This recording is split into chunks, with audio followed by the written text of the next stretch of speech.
Hello, everybody. Oop. Testing, testing. Okay, everything seems fine. Happy New Year, everybody. Welcome back to me live stream. Yeah, I finally figured out what I want to do with my live stream, and I think I want to use this to do like media analysis as like a pet peeve project. For people who are watching my live stream, this will change absolutely nothing, but for me, it gives me like purpose and security. Makes me feel comfortable. Also, I think I fixed all my audio issues, so hopefully that doesn't that won't be a problem anymore going forward. Yeah, 2026. It's been a terrific year. Hello, Illuminati. Nice to see you here. And yes, I have played part 2. I will be talking about it, my thoughts on it today.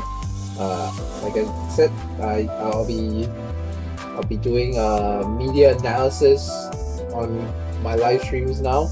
It's just a thing that I think will help me with like have a focused goal on these things. Oh, you haven't played it yet? Well, I can't really not spoil it because that's the whole point of the stream. So I'll do my best not to spoil like the specific story because it is still an ongoing story, part 2 for Limbus Company's Cancel 9. But I will go into like the themes of it because I find a lot of it interesting. Let me just get started with the game so you guys have some background stuff. I'm only left with one achievement for my mirror dungeon. I know how to get it, so that's what I'll be doing while I'm talking about the new Kanto for Limbus Company. We're up to part 2 of 3. Part 3 will be released next week, so I will be making some predictions, but I'm not sure how accurate I am. I'm very happy because I was very accurate with my prediction last stream. In that Ryoshu is like the daughter character of the Hell Screen, but I wasn't entirely correct, or at least my prediction wasn't 100% complete. It is correct in that sense, but Ryoshu seems to be. Oh, you might leave the stream room to be. That's too bad. Like I said, I'll try not to spoil it, but if you have to leave the stream, I 100% understand. You can always come back and rewatch the stream. I think this thing is on like it's on what's that thing called? VOD? Is that what it's called? I have no idea what it's called. I won't spoil the story beat. I will talk about like the history of Hellscream, like the work that it's being adapted from. So you won't be spoiled on the story itself, but you will understand more of like the character of Limbus, the character of Ryoshu in Limbus Company and like the history of it, and hopefully that will make you enjoy the actual Kanto more. So I will do my absolute best not to spoil it if you decide to stick around. But if you're still afraid of spoilers, please don't feel bad about leaving. You can just watch it once you finish it. Okay, so Ryoshu as a character, these are all things that we already know, which is that she's supposedly based off Yoshihide from Hellscreen, the work by Ryonosuke Akutagawa. Did I pronounce that correctly? I think so. But it's a short psychological horror story that is meant to be like give me a second. That is meant to be showcase like the fear of like obsession with art and what you would give for it. Ryonosuke, the author, is very well known for writing things like that is like very psychologically traumatic, I guess. That sounds or what would the word be? Not traumatic, I guess. Dubious, manipulative. Manipulative. That would be a good word for it. And Hellscreen, the work of it is based off another like old Japanese folklore collection. I can't remember the name off the top of my head. So basically, it's an adaptation of old folklore. So what Limbus Company is doing right now is an adaptation of another story. And Ryoshu's character name is based off the main character. Is based off the character of that folklore, who is called Ryoshu. So that's the history of Ryoshu in a nutshell. Okay, so we're looking at like staggering levels of adaptation, which is a very, very interesting thing to do as a writer. Let me have a sip of my tea. Okay. Yeah, let me set settings. I'm trying to get 80 Clash Power achievement, which was my last one. I know it's to be done with Don Quixote, the Don Quixote ID. So that's what I'm gonna do. Okay. So, this image is a spoiler. You're gonna. Man, I should have changed the loading screen. Hang on, give me a second. I'm gonna go back to the front so that I don't load too many of the spoiler reloading screen. This is the only one you're gonna see. I'm not gonna tell you what it is about yet. You'll know it when you play the. I will have to play a theater from something else. Yeah. So anyway, if we look back on the last few cantos, at least the ones that I've done analysis on. Let me see. Can I just play ID? How do I do this? I've so rarely played. As a YouTube guide on how to get the 80 Clash Power achievement, you need to use Overclock Ryoshu's Contempt or Eagle with Last Rock. Yeah, that's too complicated. I know that Don can do it. I've gotten close to it, but I think I missed out a couple of Eagle gears for doing it. So I'm just gonna do that. Wait, I just want to reset this artwork. I need to play something so that I think this will help to reset the loading screen now. It doesn't. Damn it. It's just 2 steps. Overclock Ryoshu's Contempt or Eagle with Last Rock Eagle. Okay. I have no idea how to reset that one. Then I have to do this. Yes. Alright. It's just 2 steps. Overclock Ryoshu's Contempt or Eagle with the I have no idea how to do that. I should have checked this before I started the stream. But I'm not going to. I'm just gonna try to do the bleed one first. Also because my tremor team isn't ready. I put my Ryoshu Contempt all on my tremor team, so the Starlight isn't ready. I will try it once I cycle back to the tremor team. But for now, since my bleed team is ready, I will do the bleed. Alright, hopefully this resets the loading screen. Man, I'm just... I don't know if skipping will work, but I don't want to take any chances. Where was I talking about? I was talking about... yeah, the history of Ryoshu and Hellscreen. Yeah, so Ryoshu is based off Yoshihide, who is based off another... Okay, Hinonobe says I can skip it, so I will trust you. Okay. Okay, cool. Should I have any spoiler loading screen now? Yeah, so Ryoshu is based off Yoshihide from Hellscreen, but she is also partially based off Yoshihide's daughter from Hellscreen. And she's also partly based off the character of Ryoshu from the work that was originally adapted to Hellscream.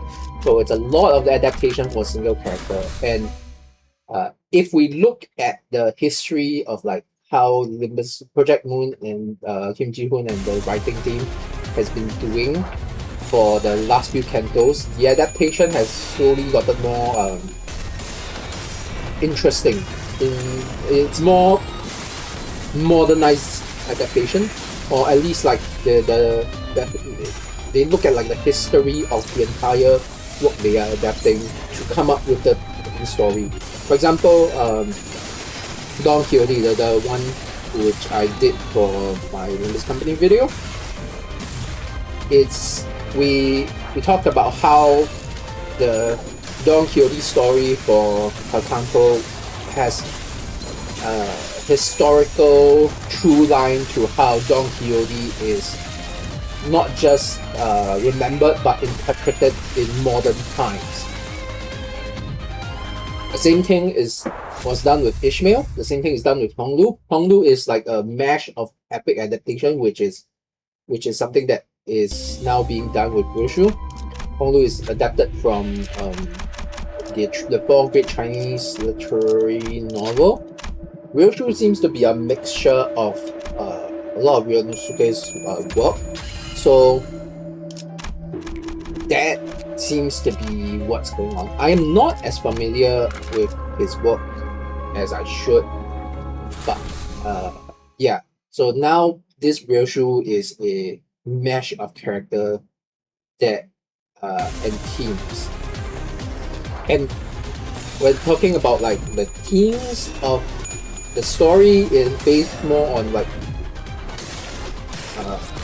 at least this is what I'm thinking, what I feel is that the themes of Ryoshu's current canto is based a lot more on the modern reading of parenthood theme of the works that they were adapted of. Does that make sense? Because each of the work prior, like Hellscream was adapted from a different work that was more family unit focused, but Hellscream is more focused on like this doting daughter aspect. And now this adaptation with Ryoshu in this canto is more about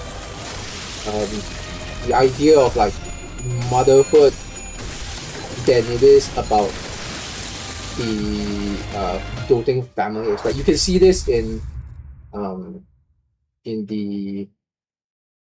intervallo, the cultivating spring princess intervallo, where Ryoshu kind of becomes like this mothery figure, but not because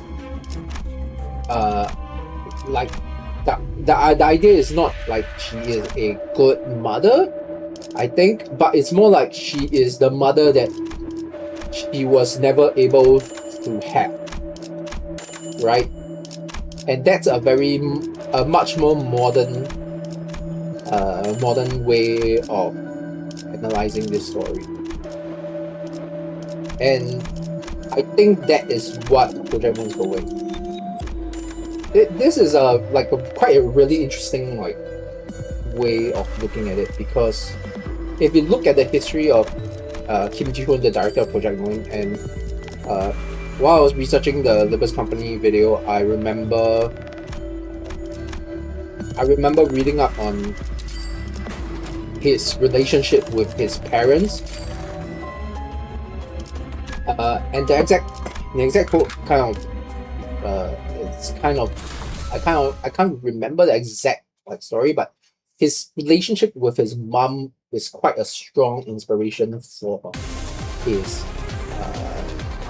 life, and it really seems to be seeping into this canto right now, the familial aspect of it. So that's my analysis for the direction Project Moon is taking with this canto. It's a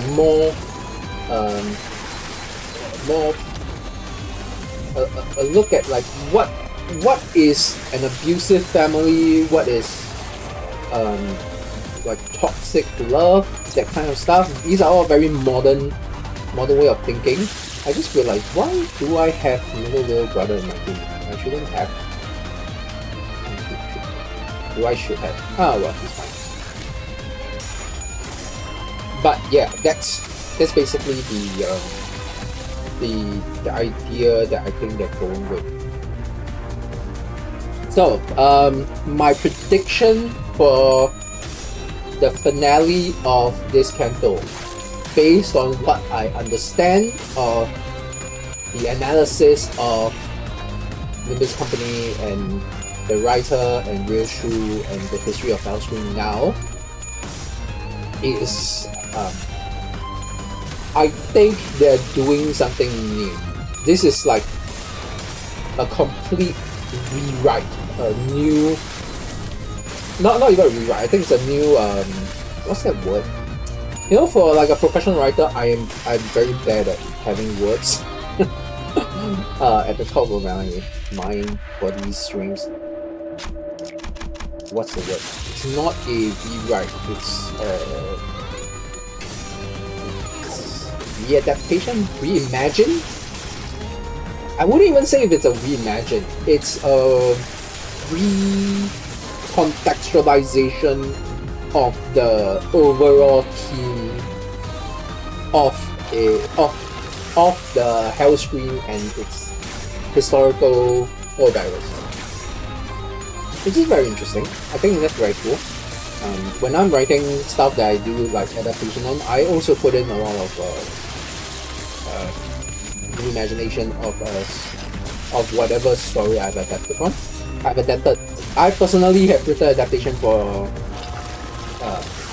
King Arthur and Sherlock Holmes. I enjoy the process of taking a modern lens to what I think are the themes of the story.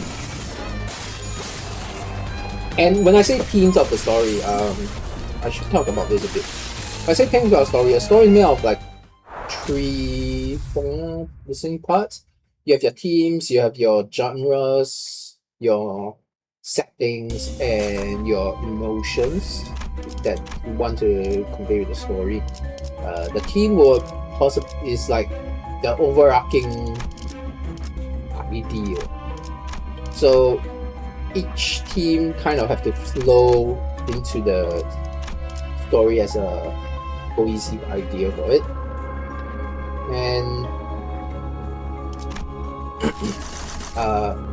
And yeah, so when we're talking about like the way Limbus Company does their teams, they are very good at picking out like the one thing about a story that needs to be a true line. Meaning that from the original work, the adaptation, it has to exist in it. And what about the characters, what about the idea has to continue to be to continue to exist within this new interpretation of it. And Ryoshu's Kanto is definitely very parent based. I talked about it in my last stream about how all of Ryoshu's ego and ID. Initially, we all thought it was like all about her being a mom, but it also has a lot of aspects of her being the daughter as well. So I think there's an element of like passing down generational trauma as well. That is kind of a very modern way of thinking. We've seen the writers of Project Moon be quite progressive. I wouldn't say progressive. I don't want to put like my own political spin on it, but as a progressive, I am very comfortable with that story. That would be how I would put it. So it is, and from an analysis point of view, a pretty progressive written story, or a progressive coded story. And because of that, a lot of the concept of it is also from like progressive powers. So yeah, that's my immediate thoughts and analysis on the latest console. I think it's quite it's been quite fun, like just analyzing a lot of these stories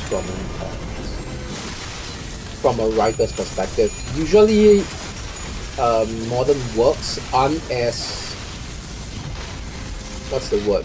Aren't as purposeful in the way they write their literature, the way they write their stories and their themes.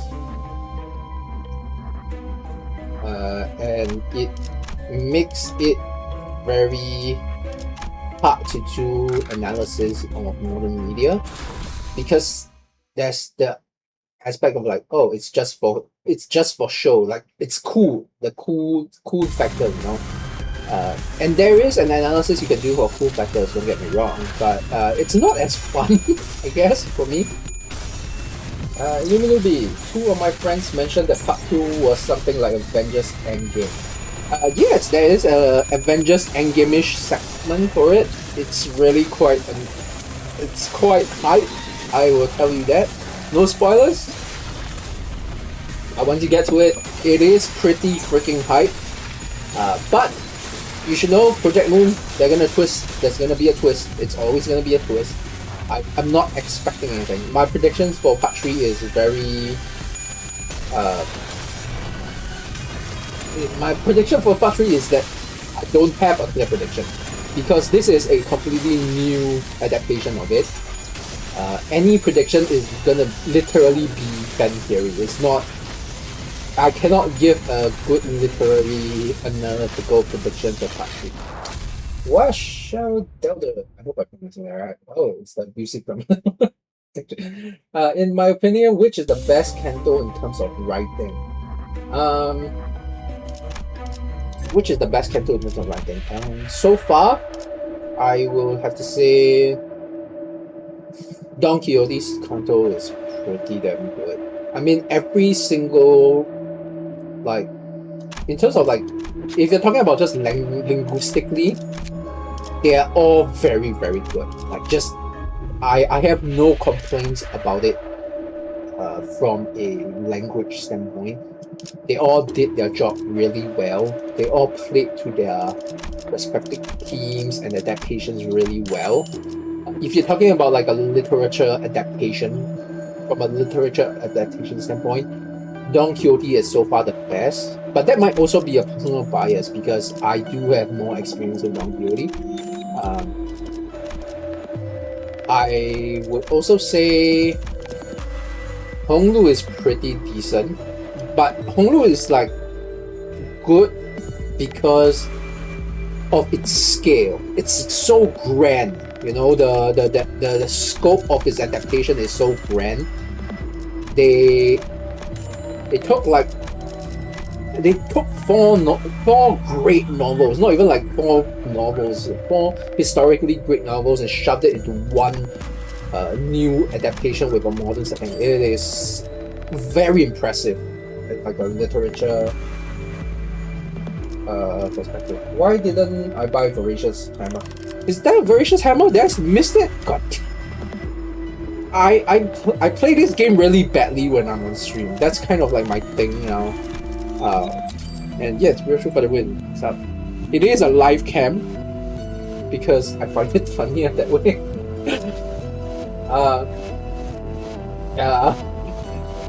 I'm not actually bad at this game. I'm just bad at this game when I'm streaming. Literally can like attest to that. I am very bad at this game while I'm streaming. Which, you know, like considering that I've completed pretty much the entire achievement, I shouldn't be, but I am.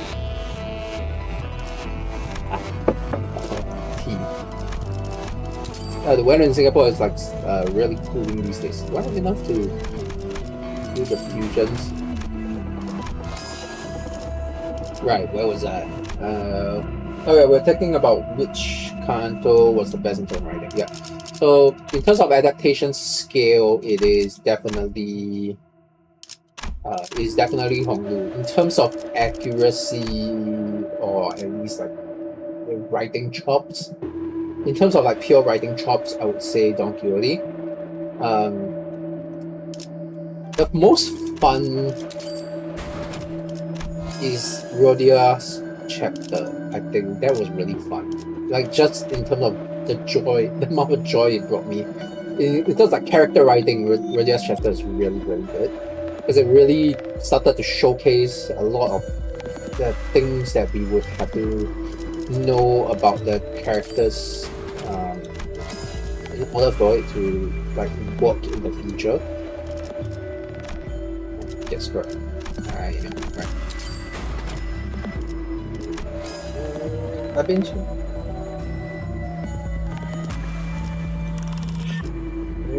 You've been to all my Limbus stream, you can attest that yes, I am worse than Ji-hoon on stream. Please, like, I'm actually pretty good player. It's just I'm not good when I'm streaming. You've been reading my one number. Oh, thanks. Yeah, I saw what you did. You subscribed to my Patreon, downloaded all my books, and you left. I fully support the action. I've done that myself. I think it's fine. I'm just like very happy to find a way to get my books out. Are you reading it chronologically? Because if you are, there's a lot of things I can talk about, like in terms of the media writing there.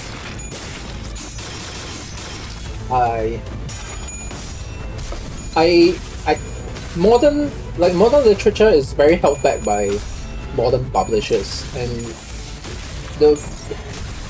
it's been very difficult to get my books out because of that. There's a lot of like gatekeeps as an independent writer to be able to push my books out.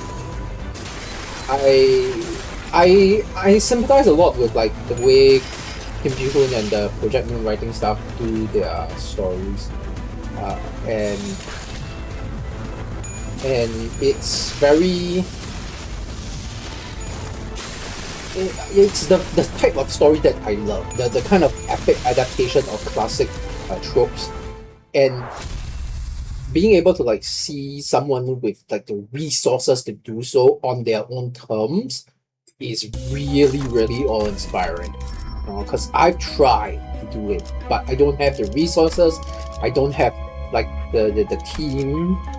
Like having a team of writers really changes the way a writer can write a story.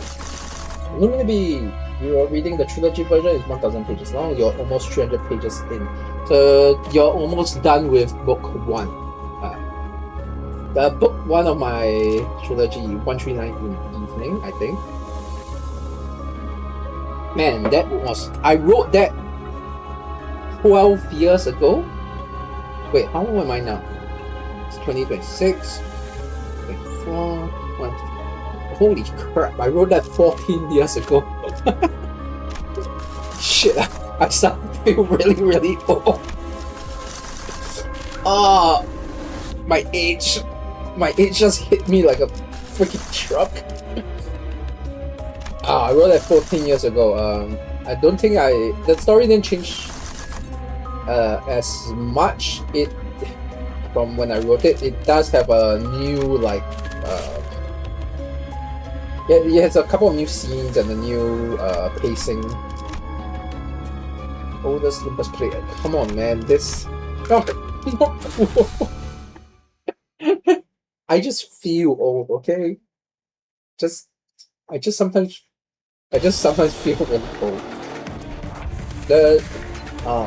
I wrote that book based on the adaptation of like the seven deadly sins and virtues, and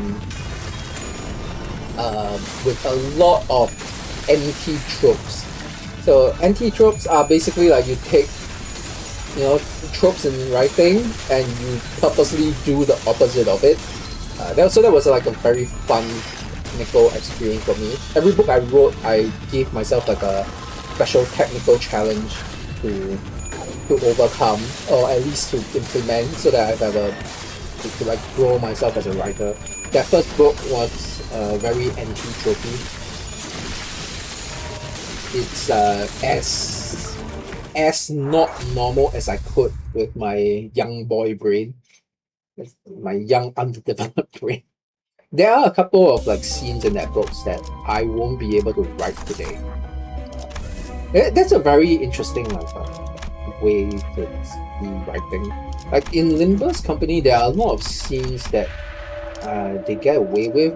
I think because of the history of the writer himself, of Kim Ji-hoon himself, that when he writes it, it feels stronger or more justifiable to go through. Like his entire like the abusive grandmother and abusive family drama, the gaslighting from Ahab, all of those are very. If you like read through Ji-hoon's like past, it's very him coded, and I cannot imagine like a non-abuse, not like a neurotypical person writing those things would get away with writing those things.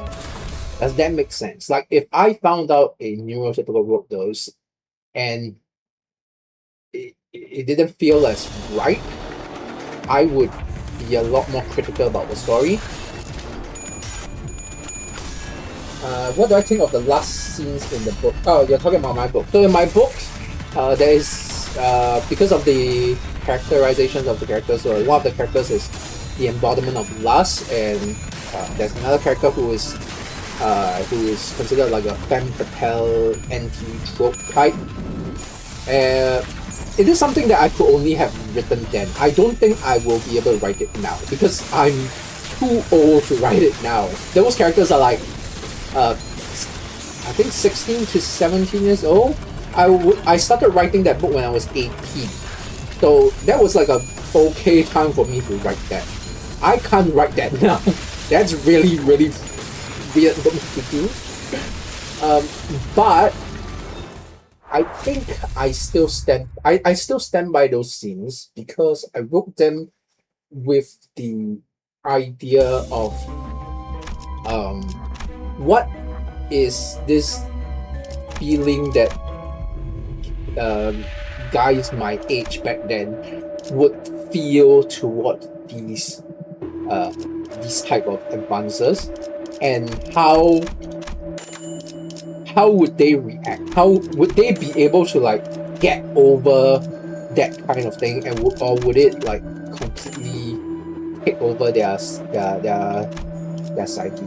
So I still think that those scenes at least are good in context, of course. If you found out that I wrote it as a 30-year-old man, no good, no good. But I wrote it when I was 18, so okay, all good. I started writing really early, and the teams that I wrote with are very experimental back then. I think they've gone in a different direction now. They're still very experimental, but there were a lot of stuff that I wrote in my youth that I don't think I can write them now. Not just because I've outgrown them or that it's weird too, but I don't have the same mindset to do so. Do I want to sell something to get this? Nah, I have a full game to do this as well. But yeah, I'm very curious, like when I read Project Moon's writing, how much of it is inspired by, how much of it they can do it because of that. But now, you know, like if this team wrote something in their youth, what would it be like? I think that would be interesting. Like because we know that he was inspired by Evangelion when he was younger, and but that kind of like the surface themes of Evangelion isn't really visible in the modern works. It's a very deeper, like the deeper genre and technical stuff that is being viewed now, and that makes it, I wouldn't say better, but it's different, you know. I think that that's the same with like my experience as a writer. Once I reach my current timeline of age, there are a lot of stuff that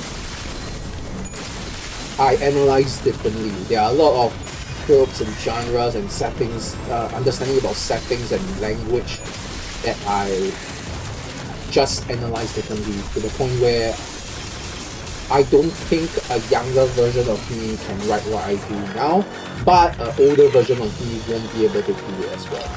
Yeah, I hope that makes sense. Any literature, any media that you watch or read is something that you have to enjoy in the moment, because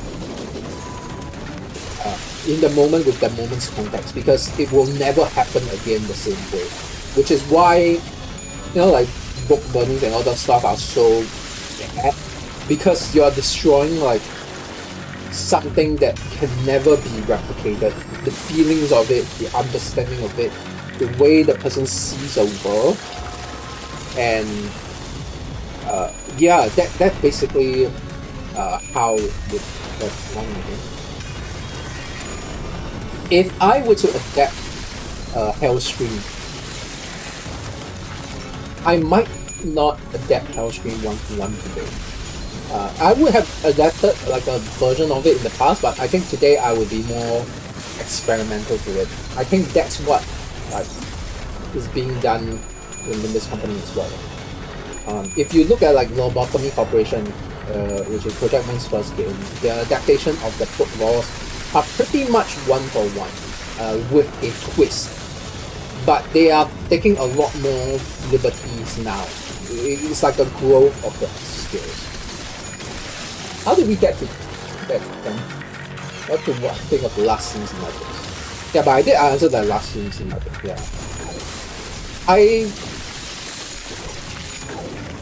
I was re-editing my book. That book 139 Trilogy, I was re-editing it like 3 years ago, I think, and I had to like read through all these old stuff writing, and it helped when I realized how old I was when I was writing it, and all the scenes made sense, and so on the go. I think the most problematic in the sense of like the scenes in my book might actually be my depiction of drug use, especially I think I used fentanyl.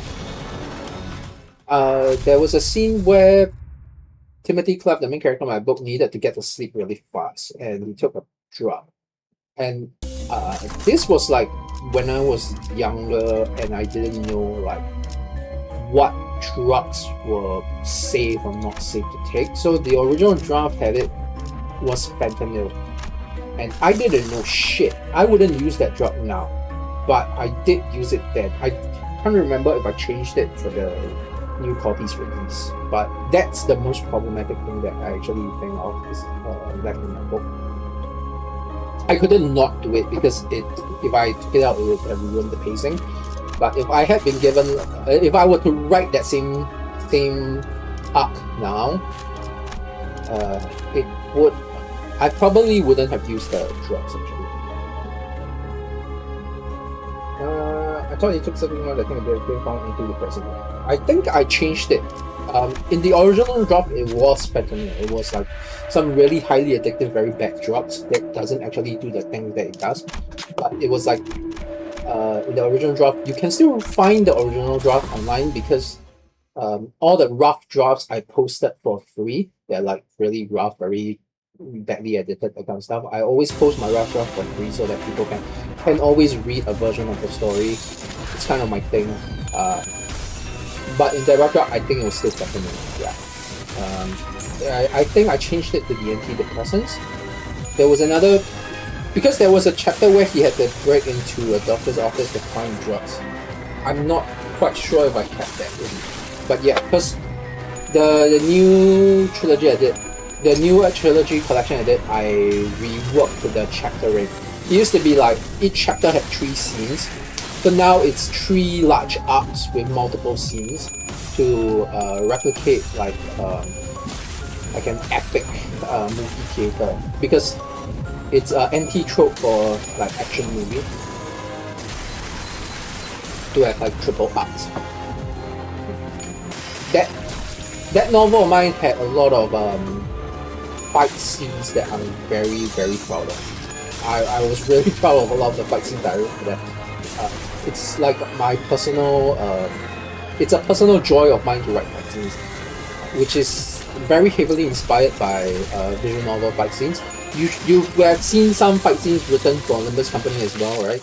Those are the types of fight scenes that I was inspired to write from. How did I find the quotes before the start of every scene? Damn, I can't remember. I actually can't remember. I used to have like this was back in like early days, right? We have like those RSS feeds and stuff. I think one of my feed was subscribed to like random quotes of the day and things, and I would like just find the ones that I really liked and copy it. And I would just like write it down. I did change it a lot over the years as I figured out more, as I grew more with like my investigative talent, so to speak. There used to be a quote by Albert Einstein that was not by Albert Einstein. That one's gone now. Were all of them related to scenes? Originally, the quotes were related to scenes, all of them. But I think as I grew, I changed it as I might adapt. The new quotes might have different, might have a different relation to each scene, because they are my interpretation of the scene has changed over time. So the newer quotes would, some of the old quotes I kept, but any replaced quote will be a new interpretation of the scene.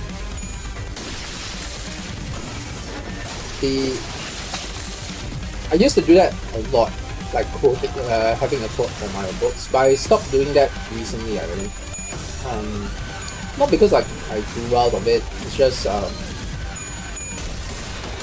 my idea of having quotes before books and scenes was that the quotes had to be a summary of whatever events happened then, and it should kick off an emotion before you start reading it. But I stopped using it because my newer work doesn't require that emotion kickoff, right? There are different writing narrative techniques to use for my newer works. Yeah. Look at me, I'm an actual writer. I actually know what I'm talking about. Yeah. Sometimes I do get a bit self-conscious, like I have a imposter syndrome. Like I'm not actually knowledgeable about my own craft. I was talking about it on Blue Sky social media over the holidays when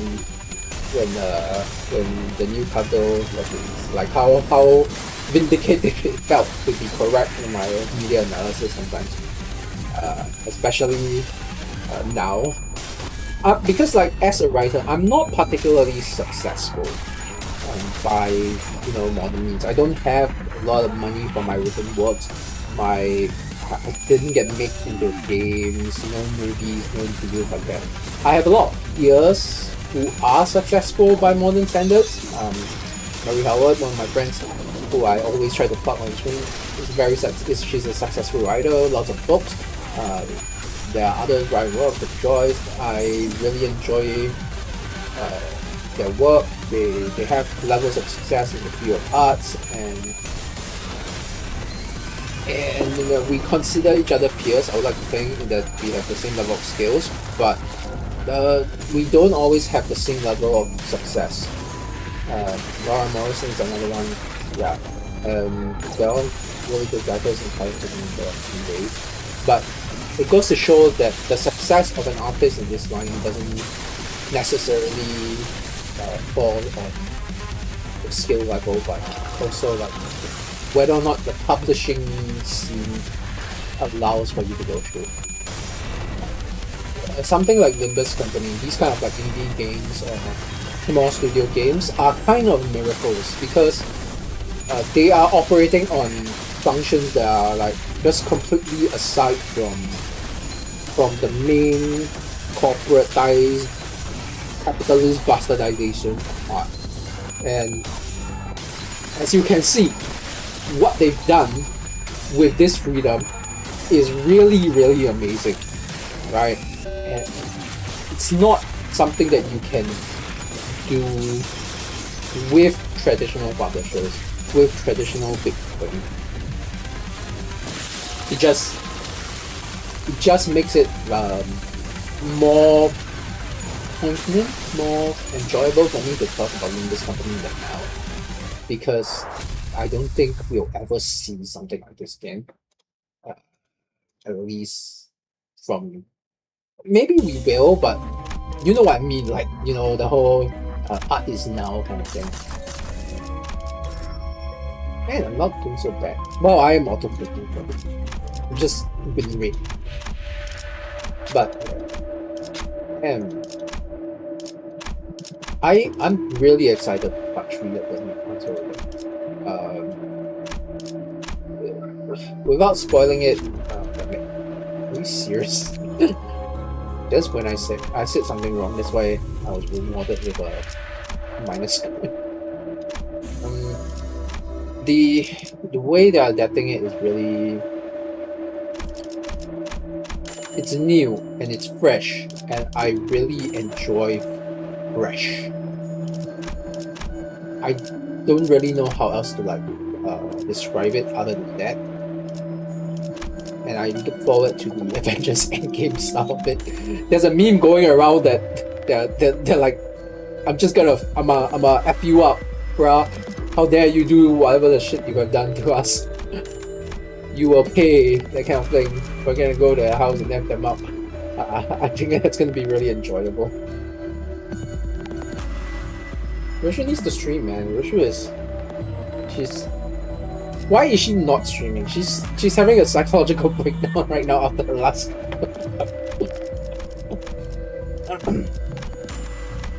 These are new. I've not seen these before. Maybe I have.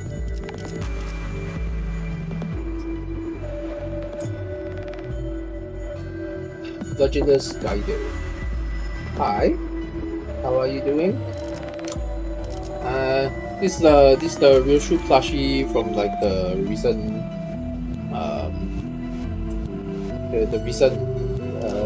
the Nui Pale plushie releases. Yoshi. Has it been a year? No, it hasn't been a year. Don't make me feel older than I am already. I am constantly on a verge of breaking down for my age.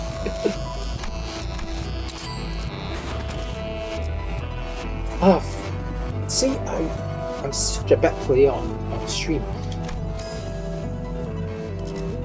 I totally forget I only have wiped the skin left. It's fine. I will succeed when I turn off stream later. I will fix my mistakes later. They were released in March, were they? Man.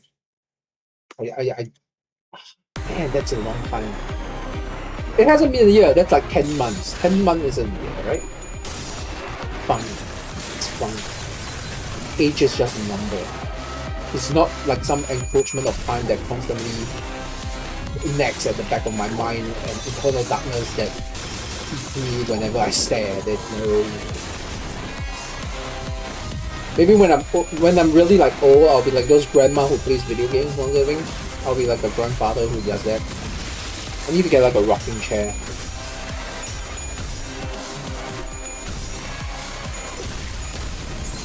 I'm still quite curious about the Pinky in Limbus company, because we still don't know what exactly it is they do. You heard the grandma who played Minecraft password. Oh no! No, that's That's really sad. I don't know how to react to that. Now I have to pivot back to comic.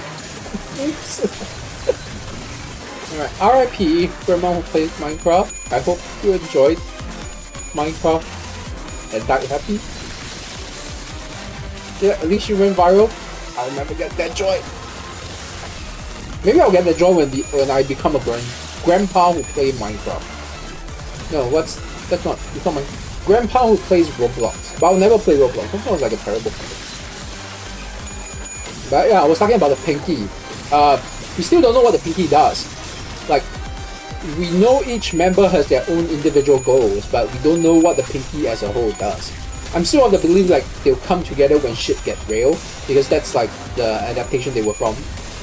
Water margin, that's how it works. So, yeah. My cut of Singapore video did well. Yeah, but I'm not really sure if I can, like, do that again. Quality-wise, it was a lot of work. It was very hard to do, but also it was a very timely story that only existed for a time. Again, my channel does a lot of the story on my channel is like the stories that nobody heard of. So it's I don't chase trends, I don't chase like keywords or anything. I'm just doing whatever feels right for me at the time. So I never know when I put a video out if it will do well. Our MPS video did pretty well by my channel standard. Of course, the Cut of Singapore video did the best, but also that was my most effort in a long time. I do have like a bit of a channel news update. I was gonna update with my next video, but I think I can also do a little update now, since I think regulars on my channel do watch my live stream vlogs. Is that I plan on kind of taking more time between my videos. I want to put in more research and more like effort into each of them. You might not see the quality change, but it will just be like a better thing for me to like have like slightly larger gap, because so far I've been releasing my video as like deep dives followed by a couple of shallow dives followed by deep dives again. The shallow dives aren't really doing very well YouTube algorithm wise nowadays. Ever since YouTube upgraded its algorithm, it's killing the shallow dive videos, and the time it takes for me to make a shallow dive video kind of feeds into the research time for my deep dive videos. So I'm trying to, for this year I want to find a new balance for it. Maybe less shallow dive, most definitely less shallow dive videos, more deep dive videos, and I'll still do them, but it has to be a topic that I really want to do, like really interesting topic. Like the Hong Kong video, that was something that I really like doing. Yeah, but yeah, that would be like a channel update. Come on, Sinclair. Project Moon has a they have a new art exhibition, I think, that's coming out in Tokyo and Seoul and Osaka, and they released like a couple of promo pictures where the sinners were in really cool drip.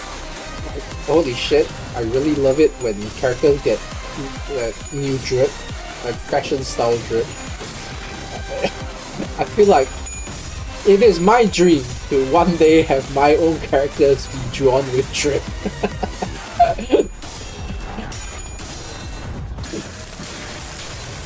Where can you see those? I think you can just search for it on like the Limbus company's subreddit or Discord. Yeah, it's like a poster where they're dressed in like formal wear. It's really cool. It has those like movie character poster feel. I love those things. Just drip them up, man. Okay.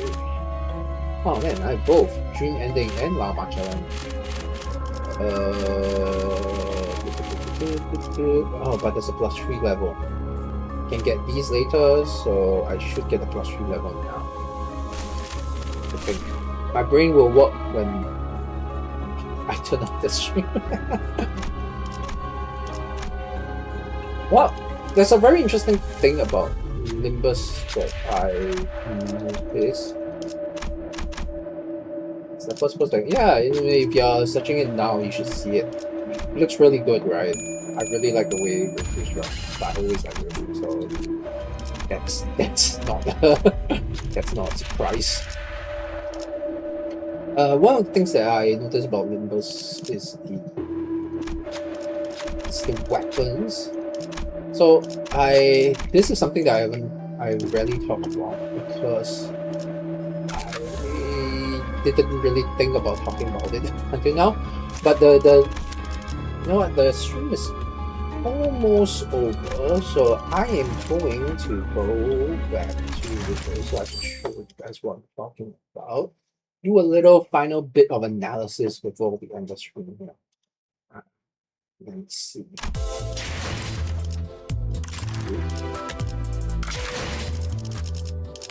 So all the sinners have their signature weapons, and why can't I see it? And I wasn't thinking much about this until recently while I was editing my books, is that signature weapons are kind of like a very specific type of writers will have signature weapons. I'm one of those people. All my characters have signature weapons because it's supposed to like reflect something about them. So I haven't done the analysis for this because it's just something that I just recently thought of, but I would like to, in the future, do an analysis on the characters and their signature weapons, like Ishmael's shield and his all of that. I think that would be like an interesting thing to do. The way I deal with signature weapons is that the weapons have to. The weapon signifies like the feel I get from that character and the way they use. The signature weapon for the trio in 139, my book, shows that they are all Americans. Okay, interesting thing, they do have signature weapons.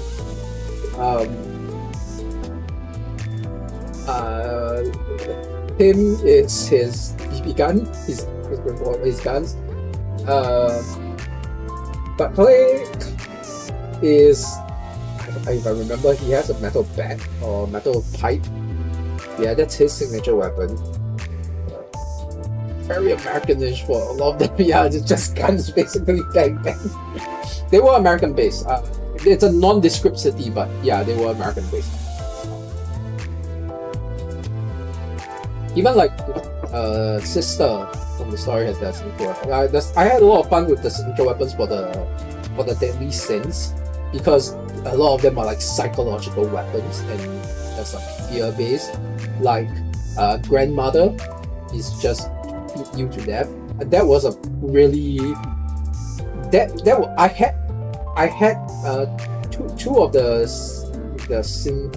deadly sins.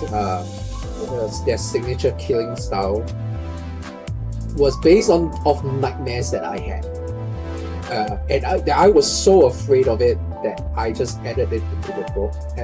Grandmother was one, and the other one is, you don't see it. It is the nephew, the kid that you don't see. I think that's the only deadly sin that you do not see. Zun, the saw from the father, I can't remember where that came from, but I remember that it was like when I was really young, I had an experience with that sound, and it was so scary that it just carried on over to my young adulthood. The sound of the saw, they're going like, man, that shit scared me to death as a kid, and I don't remember why. But yeah, those are fun. But yeah, signature weapons. I think I will do like an analysis of them in my next stream. So yeah, I think I'll call my stream soon. But that's like this is what I'm gonna do with my streams from now on. Media analysis, got some fun talks, but mostly media analysis because I think it's fun. It's a pet peeve. I think that more people should have media analysis skills, should know about media analysis stuff. So many chase dream scenes must have been stressed out. Chase dream scenes are, for the most part of it, it's because like nightmares, you are usually being chased, and it's a good way to show a lack of control. You realize that at the point where the character starts to figure out the rules and they start having control over the nightmares, they stop getting chased and start standing their ground to the point they start chasing. You'll see it as you read it. I hope the final confrontation for the book, I'm not sure if you've got there yet, maybe, but if you're reading the book, once you get to the final confrontation, I hope it's satisfyingly fast. I've found all your chase dreams to be fun though, but they eventually lose their fun. I do wonder how many people like write down their dreams. There's a lot of the horror elements, dream elements from my story is based off other people's dreams or my own dreams that have been written down. And I don't know if you ever experienced sleep paralysis before, but that's not fun. And I tried to incorporate that feeling into as many of it as possible, like the inability to do stuff. I'm kind of jealous of people who can have fun chase dreams or have fun dreams. My dreams are very fun. Wonder what that says about my psyche. Okay, everybody. I will call my stream here. It has been fun. And I hope I can do this more often here, where I just like talk about media stuff. My books are still available on my patreon.com/Ethan_Ng. You can do like what Ethan did, which is just sign up to my Patreon for a month, download books and run away. That's fine. I really respect that. You will still get the Patreon reward of having a name in credit of my videos, by the way. Just for the month, but you will get it. Yeah, you've had flying dreams too. It will be very fun. Yeah. So okay, last thing about dreams before I end the stream is that I can never properly fly in my dreams. Like if I ever have a dream where I have like lucid dreams or where I'm flying, I always end up not flying. Like I will fly it's like very hard for me to keep up flying, and then I'll just fall down to the ground. Or I'll do like a hawk jump where I like jump, and then I can like float for a while, and I just drop. I've never successfully flown in a dream. I think it's very sad. Okay, everybody, thanks for watching. This stream went way off grid at the end, but hopefully it was enjoyable at least. Thanks for watching. 2026. I have a feeling it's gonna be a rough year, but I hope we can still enjoy it here at least whenever. Until then, thanks for coming. I will see you next time.